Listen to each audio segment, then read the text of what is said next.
پاکستانی سیاست میں انٹیلیجنس افسران کی مداخلت کے حوالے سے کئی ناموں کی گونج سنی جاتی رہی ہے۔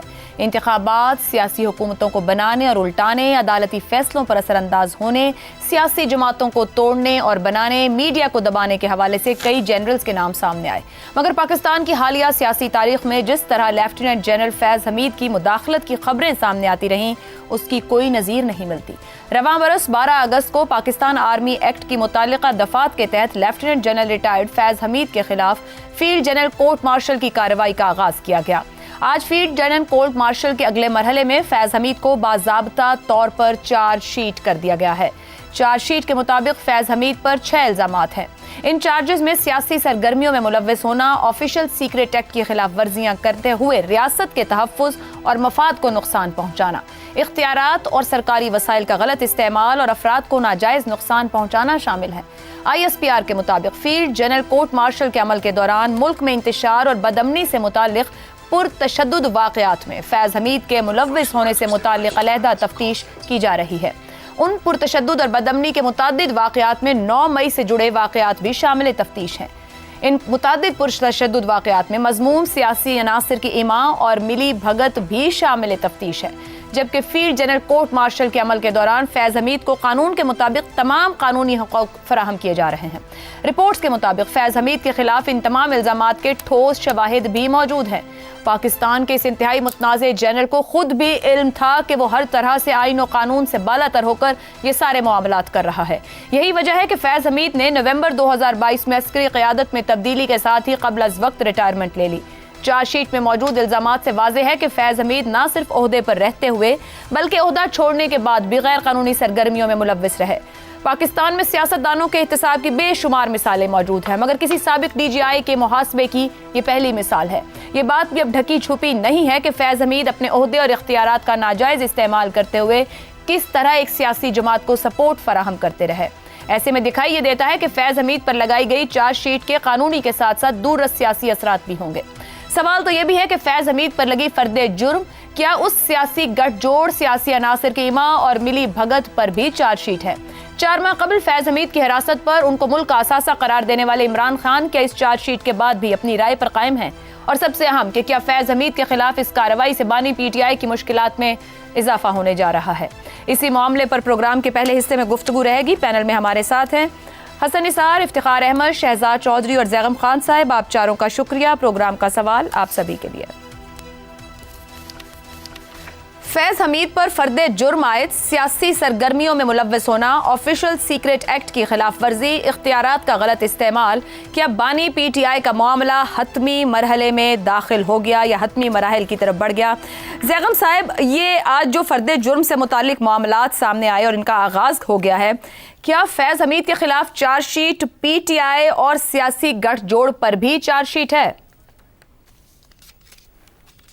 میرا خیال ہے اس کی ابتدا تو ہو گئی ہے اور یقیناً ہو گئی ہے، کیونکہ جو اشارہ دیا گیا ہے کہ 9 مئی کے واقعات پر بھی تفتیش کی جا رہی ہے اور یہ کہا گیا ہے کہ سیاسی عناصر کی ایما اور ملی بھگت، جو الفاظ استعمال کیے ہیں، جس کی آسان انگریزی ہوگی کولیبوریشن۔ تو اس کا مطلب اشارہ دیا گیا ہے کہ جنرل صاحب نے کچھ ایسے کام کیے جس میں ان کے ساتھ پولیٹیکل ایلیمنٹس کی، پولیٹیشنز کی کولیبوریشن شامل تھی، اور جب کولیبوریشن کا ایلیمنٹ آ جاتا ہے تو پھر ملٹری ایکٹ کے تحت اگر کوئی ایسا کام جو کسی فوجی نے کیا ہو اور اس میں کوئی کولیبوریشن سویلین کی ہو تو ملٹری ایکٹ میں اس کو بھی دھرا جا سکتا ہے، شامل کیا جا سکتا ہے۔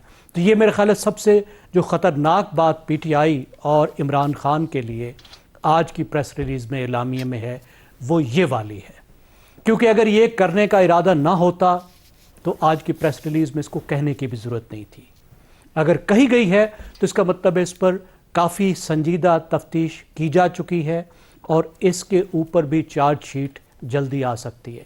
تو اس لحاظ سے عمران خان صاحب کے لیے خطرات جو ہیں وہ کافی بڑھ رہے ہیں، اور یہ سب سے خطرناک مسئلہ تھا۔ ہم نے پہلے ہی دیکھا کہ GHQ حملہ کیس جو پھر اگین 9 مئی سے متعلق ہے، اس پر تو پہلے ہی ان کے خلاف چارج شیٹ ہو چکی ہے، اور یہ اگر آگے بڑھتا ہے تو شاید یہ اس سے بھی زیادہ سخت ہوگا۔ یہ بھی کیونکہ 9 مئی سے متعلق ہوگا، لیکن اس میں شاید ملٹری ٹرائل کا بھی خدشہ موجود ہے، یا ہو سکتا ہے کہ ان کا ملٹری ٹرائل نہ کیا جائے، یہاں پہ صرف جنرل فیض کا ملٹری ٹرائل کیا جائے اور عمران خان والا جو پارٹ ہے اسی کیس کے ایک حصے کے طور پر سویلین عدالت کو دے دیا جائے۔ تو بالکل پی ٹی آئی کے لیے خطرہ موجود ہے، لیکن آپ دیکھیے کہ خود جنرل فیض کے حوالے سے کتنی دکھ کی بات ہے کہ ایک اتنا قابل شخص جس کو اس ملک نے اتنا کچھ دیا، ایک گاؤں سے آنے والا شخص، ایک عام شخص جس کو ادارے نے کیسا تراشا، کیسا خراشا، کہاں تک پہنچایا، آسمان کی بلندیوں تک پہنچایا، اور وہ شخص اپنے آپ کو اپنے ادارے سے بھی بڑا سمجھنے لگ گیا۔ کتنا دکھ کی بات ہے۔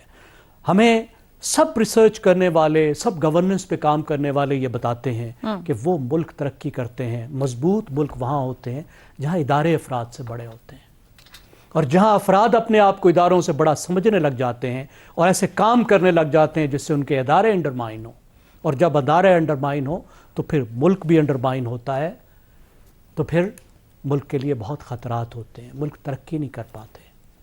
6 سال تک جنرل فیض اس ملک کے سیاہ و سفید کے مالک رہے، اپنے چیف صاحب کے ساتھ مل کر، جنرل باجوہ کے ساتھ مل کر، اور کیسے افسوسناک وہ وقت تھا۔ آپ ذرا تصور کیجئے کہ نیب کیا کر رہی تھی، کس طریقے سے گورننس کو انڈرمائن کیا ہوا تھا نیب نے، کس طریقے سے کاروبار کا، بزنس کا ستیہ ناش کر دیا، کس طرح سول سروس کو انڈرمائن کیا اور اس کا ستیہ ناش کر دیا، کس طرح پارلیمنٹ، اس کے پارلیمنٹ کا جو اپر ہاؤس ہے، اس کا جو چیف ہے، یعنی میں سینٹ آف پاکستان کی بات کر رہا ہوں کہ اس کے چیئرمین فیض صاحب کی مرضی سے لگ رہے ہیں۔ ایک مڈ رینکنگ افسر پاکستان کی پارلیمان کو چلا رہا ہے، پاکستان کی پوری سیاست میں کھلواڑ ہو رہی ہے۔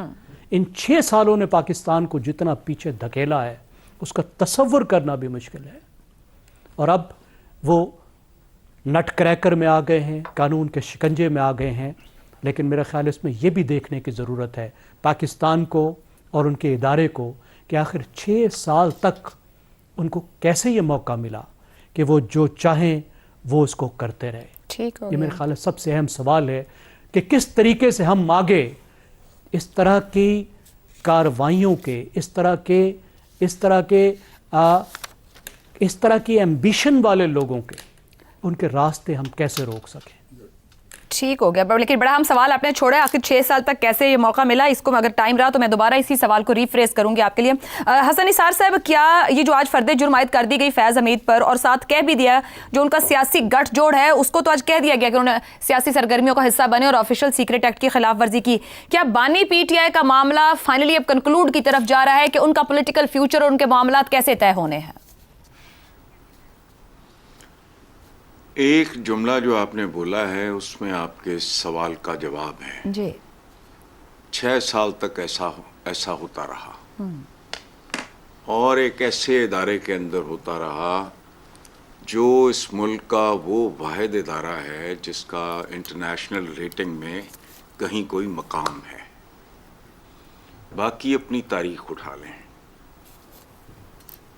تو آپ کو بہت سے جواب مل جائیں گے۔ اب ایک زیر عتاب آدمی ہے۔ دوسری بات یہ ہے، زیغم صاحب نے ایک بڑی بھرپور بات کر دی ہے، اور میں ایک ویسے مجھے نہیں پتا یہ مسعود محمود ثابت ہوتے ہیں، بہادری سے فیس کرتے ہیں، کیا بنتا ہے اس میں۔ اصل سوال جو یہ ہے کہ کیا بانی پی ٹی آئی کا معاملہ حتمی مراحل میں داخل ہو گیا ہے؟ تو عائشہ، میرا جو تھوڑا بہت علم ہے اس حوالے سے، تو یاد رکھنا سیاستدانوں کے بارے میں کوئی مرحلہ حتمی نہیں ہوتا۔ قتل کے جرم میں سزا پانے والے کا لاوارث ذوالفقار علی بھٹو، جس کی لاش کے ساتھ چند ٹوٹے پجے لوگ کھڑے تھے، اب سندھ میں فیصلہ کرنا مشکل ہے کہ کن شخصیات کے مزاروں پہ رونق زیادہ ہوتی ہے اس کے مزار سے۔ اس لیے حتمی شتمی کچھ نہیں ہوتا۔ وہ پولیٹیشین ہیں، بات کریں فیض حمید صاحب کی، ان سے مجھے دلچسپی نہیں ہے، بیکاز ایک بندہ آلریڈی اب زیر عتاب ہے۔